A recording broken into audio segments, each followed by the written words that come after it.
Hello everyone, myself Rajat Singh. Welcome to engineer सेटा guys. Guys, आप सभी को पता है कि आपके बैक टू बैक बहुत सारे एग्जामिनेशन, जैसे कि अभी बात करें रीसेंट एग्जामिनेशन के DFCCIL का एग्जामिनेशन, UPPSC AE का एग्जामिनेशन, UPPSC लेक्चरर की वैकेंसी आई हुई है उनके भी एग्जामिनेशन होंगे, SSC JEE की वैकेंसी जो आने वाली अपकमिंग है ये भी इसकी प्रिपरेशन बहुत सारे बच्चे करते हैं। इनफैक्ट SSC JEE के लिए तो अ, जितने भी बीटेक होल्डर हैं, डिप्लोमा होल्डर स्टूडेंट हैं, वो सारे के सारे ही प्रिपरेशन करते हैं इंजीनियरिंग। UPPSC AE की वैकेंसी आई हैं, साथ साथ बैक टू बैक अभी आपके राजस्थान के एग्जामिनेशन हुए थे, पंजाब के एग्जामिनेशन हुए थे, छत्तीसगढ़ के एग्जामिनेशन है आपके, और UPPCL JEE के एग्जामिनेशन है। तो ये इतने सारे एग्जामिनेशन आपके लाइंड अप हैं लगातार, एक के बाद एक। कभी किसी मंथ में, कभी 2 महीने बाद कुछ आपके एग्जामिनेशन आपके 4 महीने बाद या 5 महीने बाद होने वाले हैं। होता क्या है कि जैसे अभी DFCCIL का रिसेंट एग्जामिनेशन आया हुआ है, 27 तारीख से स्टार्ट होने वाले हैं इसके पेपर्स। तो गाइज, होता क्या है कि जो भी स्टूडेंट जो प्रिपरेशन करते हैं पर्टिकुलर इंजीनियरिंग एग्जामिनेशन की, जैसे जैसे एग्जामिनेशन पास में आते हैं उनका प्रेशर इंक्रीज करने लगता है कि किस तरीके से एग्जाम को कवर करें, किस तरीके से सिलेबस कवर करें, और बहुत सारे स्ट्रेसेस डेवलप होने लगते हैं दिमाग में, बहुत तनाव उत्पन्न होने लगता है कि क्या करें, किस तरीके से इस प्रेशर को हैंडल किया जाए। बड़ा ही संक्षेप में, छोटे शब्दों में और क्लियरली आपको स्पष्ट करना चाहूँगा कि किसी भी एग्जामिनेशन को आपको गाइस कवर करना है, क्लियर करना है, तो उसके लिए परफेक्ट प्लानिंग होनी चाहिए। अगर परफेक्ट प्लानिंग नहीं होगी तो ये जो फैक्टर है ना, स्ट्रेस दिखाई दे रहा है, ये बहुत ज़्यादा मैटर करता है किसी भी स्टूडेंट की लाइफ में, एग्जाम इन्वायरमेंट में जो पढ़ाई कर रहा होता है उसके लिए।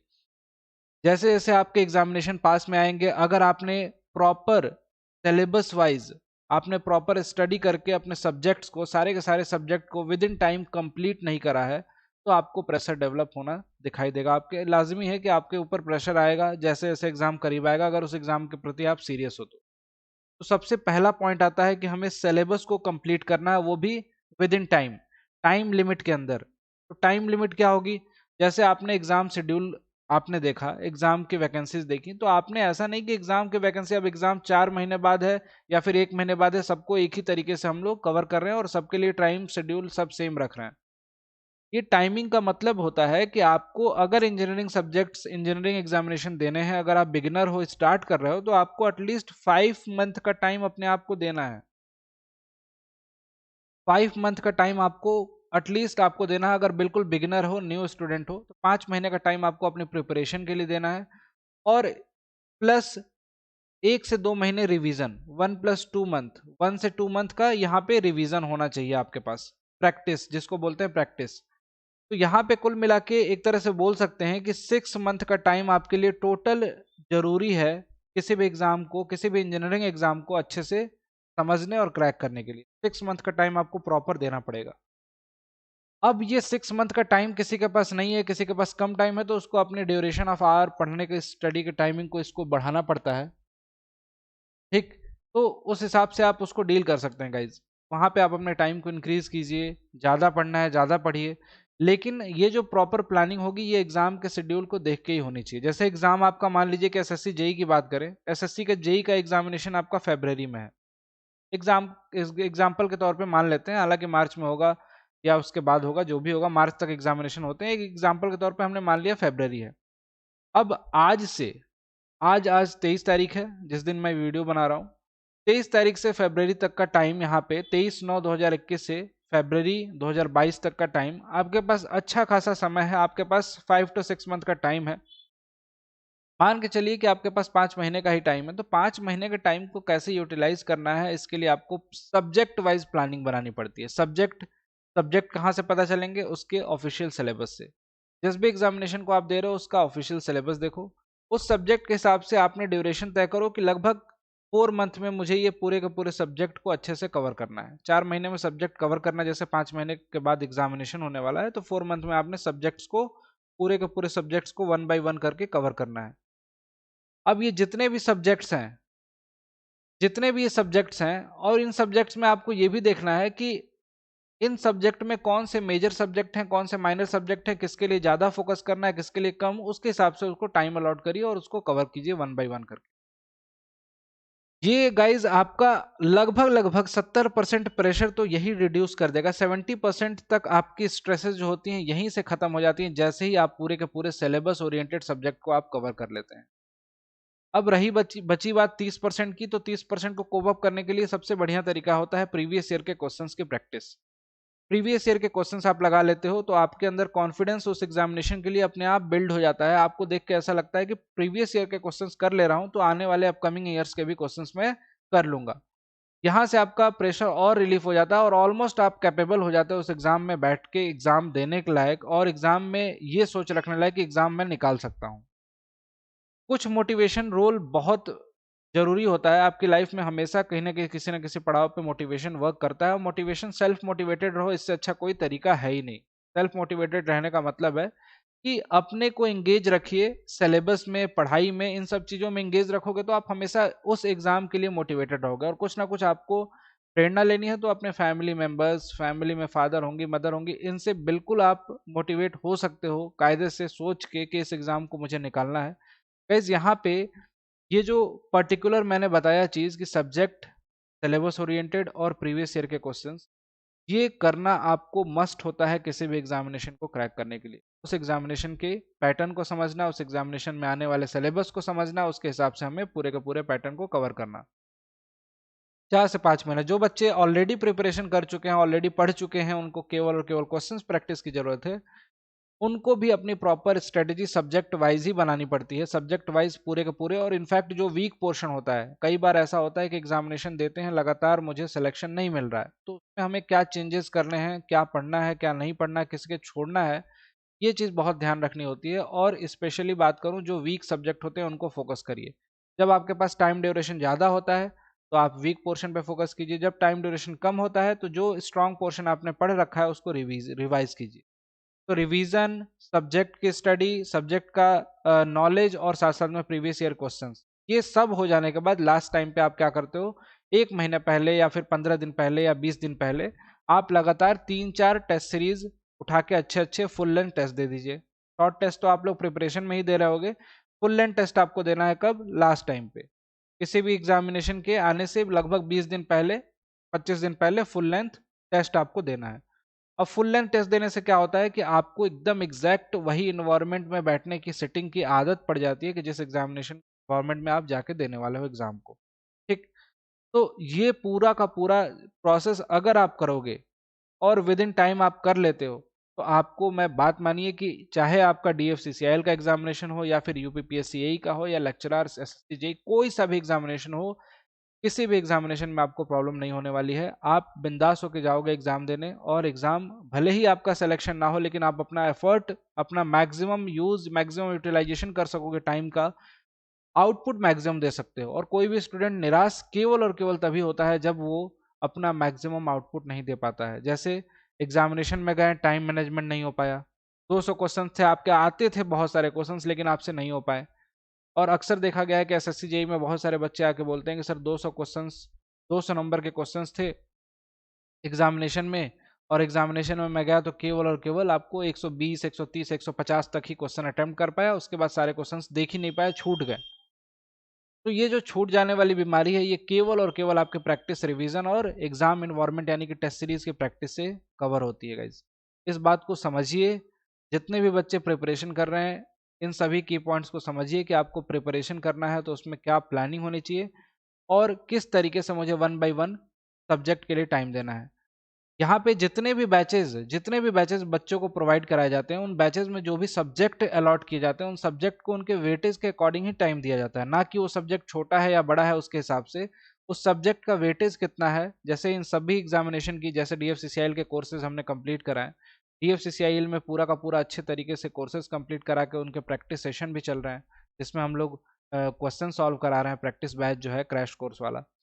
उसी तरीके से UPPSC और ये लेक्चरर की जो वैकेंसीज आई हैं, ये 30 तारीख से इसका बैच स्टार्ट होने वाला है। SSC JEE का बैच ऑलरेडी चल रहा है।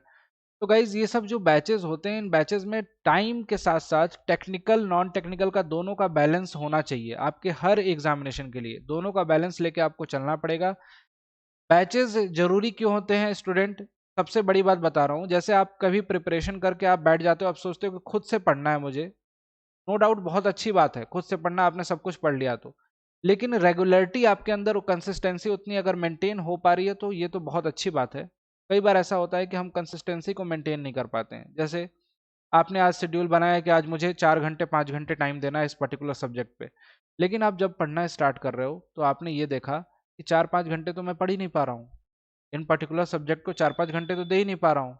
2 घंटे ही पढ़ा, ऊब गया, बहुत ज़्यादा हो गया, कल पढ़ लेंगे, कल पढ़ लेंगे। ये कल पे टालने वाली आदत क्यों होती है? क्योंकि हमारे पास रेगुलर शेड्यूल नहीं होता, रेगुलर हमारी पढ़ाई नहीं होती।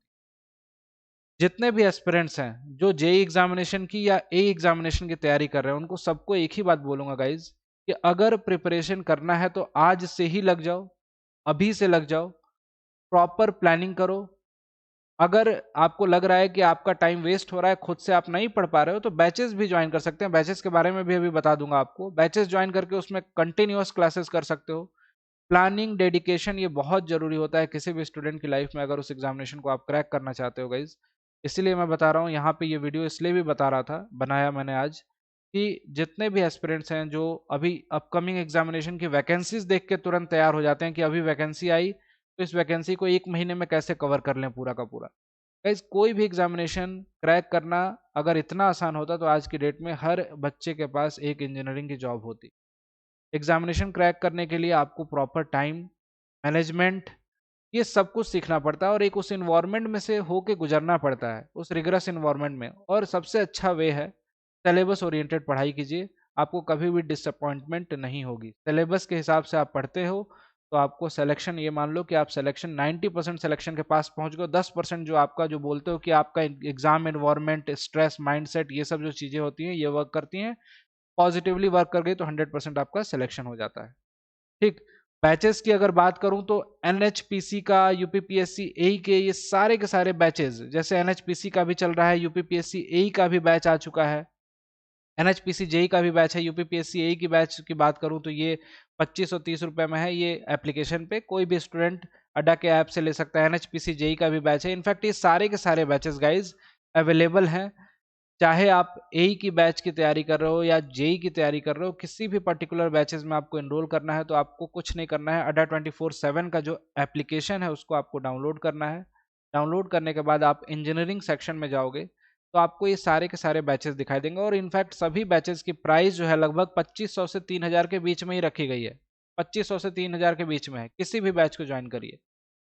जो बैचेस चल रहे हैं ऑलरेडी, जिनकी क्लासेस निकल गई, उनकी रिकॉर्डेड क्लासेस आपको मिल जाती हैं। जो अपकमिंग लेक्चर्स होंगे वो तो आप लाइव क्लासेस देख ही सकते हो, और लाइव क्लास खत्म होने के बाद उसकी रिकॉर्डेड क्लासेस भी आप जितनी बार मन करे उतनी बार देख सकते हैं। मटेरियल वगैरह पीडीएफ के फॉर्मेट में आपको मिल जाता है। टेस्ट सीरीज भी मिल जाती है अगर आप इंजीनियरिंग महापैक लेते हो। जैसे सिविल इंजीनियरिंग के स्टूडेंट हैं, सिविल इंजीनियरिंग महापैक लेंगे तो उसमें उनको टेस्ट सीरीज वगैरह सब कुछ प्रॉपर तरीके से मिल जाती है। इसमें आपको टेस्ट वगैरह जितने भी आप मन करे अटेम्प्ट करना चाहो अटेम्प्ट कर सकते हो। टेस्ट सीरीज, हर एग्जामिनेशन की टेस्ट सीरीज मिल जाएगी, हर एग्जामिनेशन की लाइव क्लासेस मिल जाएंगी इसमें। ये जितने भी बैचेस हैं ये सारे बैचेस की एक्सेस मिल जाती है। ये बैच एसएससी जेई वाला लगभग 2700 के आसपास का आपको पड़ता है एप्लीकेशन से। Y293 code, coupon code use करोगे तो ये कूपन कोड है, इसको आप किसी भी बैच में यूज करिए, आपको मैक्सिमम डिस्काउंट मिल जाएगा। You will get the maximum discount. Use करिए Y293 कोड। ये सिविल महापैक जो है, इंजीनियरिंग महापैक, ये भी बैच पर्टिकुलर बैच दिख जाएगा। ये पर्टिकुलर बैच में क्या होता है, जितने भी बैचेस चल रहे हैं अड्डा 24/7 पे, जितने भी बैचेस चल रहे हैं वो सारे के सारे बैचेस में आप जाके क्लासेस ले सकते हो इस महापैक के द्वारा। इस महापैक की प्राइस ये 6 मंथ और 12 मंथ दोनों में है। ये आपको 3000 का पड़ेगा 6 मंथ वाला, और लगभग लगभग 3600 का पड़ेगा आपको 12 मंथ वाला। और इस समय तो सबसे अच्छी बात है कि इसी प्राइस में आपको डबल वैलिडिटी मिल रही है। मतलब 3000 में लोगे तो ये 6 महीने की जो वैलिडिटी मिलती थी उसके साथ 6 महीने की एक्स्ट्रा वैलिडिटी भी आपको दी जा रही है। तो जितने भी एस्पिरेंट हैं जो प्रिपरेशन कर रहे हैं, जो एग्जामिनेशन की तैयारी कर रहे हैं, कंटिन्यूअस पढ़ाई करना चाहते हैं आप रेगुलर वे में, टेक्निकल नॉन टेक्निकल की रोज प्रैक्टिस, क्वेश्चंस, स्टडी के कंसेप्ट, ये सब एक रेगुलरिटी चाहते हो तो जरूर ज्वाइन करिए बैचेस को भी। और बैचेस को ज्वाइन करके आप विद इन टाइम अपने सिलेबस को कंप्लीट करके आप अपने स्ट्रेस को या फिर प्रिपरेशन जर्नी को और अच्छा बना सकते हो, स्ट्रेस को कम कर सकते हो गाइज। ये बेस्ट प्लानिंग जो बताया, और इन सब के स्टडी प्लान्स वगैरह सब आप साइट पे जाकर अड्डा 24/7 पे देख सकते हो। सारे के सारे सब्जेक्ट इसमें इंक्लूडेड हैं। जिस एग्जामिनेशन में जो टेक्निकल के सब्जेक्ट होंगे, जो नॉन टेक्निकल के सब्जेक्ट होंगे, वो पूरी की पूरी कवरेज आपको पर्टिकुलर बैचेस में मिलेगी, चाहे SSC JE foundation batch civil का है या फिर यूपीपीएससी पॉलिटेक्निक लेक्चरर, ये 30 तारीख से बैच स्टार्ट हो रहा है इसका। उसी तरीके से यूपीपीएससी एई का बैच जो है वो ऑलरेडी चल रहा है गाइज, इसको भी ज्वाइन कर सकते हो, सिविल इंजीनियरिंग के जितने भी एस्पिरेंट्स हैं। यूपीपीएससी लेक्चरर वाली जो वैकेंसी है, इसमें हर ब्रांच के लिए बैचेस अवेलेबल हैं, चाहे सिविल की बात करूं, मैकेनिकल की बात करूं या इलेक्ट्रिकल की बात करूं। जैसे ये सिविल इंजीनियरिंग का महापैक है, इसी तरीके से बाकी ब्रांचेस के भी हैं, इलेक्ट्रिकल इंजीनियरिंग, मैकेनिकल इंजीनियरिंग, हर इंजीनियरिंग के लिए महापैक अवेलेबल है। उस महापैक में उस एग्जामिनेशन सिविल के, जैसे सिविल का लिया किसी स्टूडेंट ने, उसको इस सिविल के जितने एग्जामिनेशन होते हैं एई के, सबका combined course, recorded classes, live lectures, test series, ये पूरा का पूरा पोर्शन इसमें उनको मिल जाता है। और केवल 3,000 रुपये में 6 महीने की वैलिडिटी, जो कि इस समय आज के दिन जो है इसमें डबल वैलिडिटी भी मिल रही है, मतलब 6 महीने वाला कोर्स उसी प्राइस में 12 महीने के लिए मिल रहा है, मतलब 6 मंथ की एक्स्ट्रा वैलिडिटी दी जा रही है। जिन भी स्टूडेंट को परचेस करना है, बड़ा ही सिंपल सा प्रोसेस है, एप्लीकेशन को डाउनलोड करिए।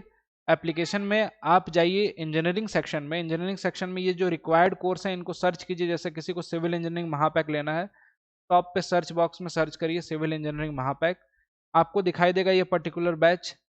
ज्वाइन करने से पहले Y293 कूपन कोड लगाएंगे तो प्राइस जो होगी वो ऑटोमेटिकली बहुत ड्रॉप हो जाएगी। जैसे ये 15,000 12,000 के बैचेस होंगे, प्राइस ड्रॉप होके आपको मैक्सिमम डिस्काउंट मिल जाएगा और रिक्वायर्ड प्राइस आपको दिखाएगा, उसको आपको पे करके परचेस करना होगा गाइस। तो आई होप आप सभी को समझ आया होगा पूरा का पूरा प्रोसेस, किस तरीके से पढ़ना है, सेल्फ स्टडी करनी है तो किस तरीके से करनी है, अगर बैचेस में कंटिन्यू करनी है क्लासेस तो किस तरीके से करनी है। मिलते हैं आपसे नेक्स्ट वीडियो में, तब तक के लिए धन्यवाद।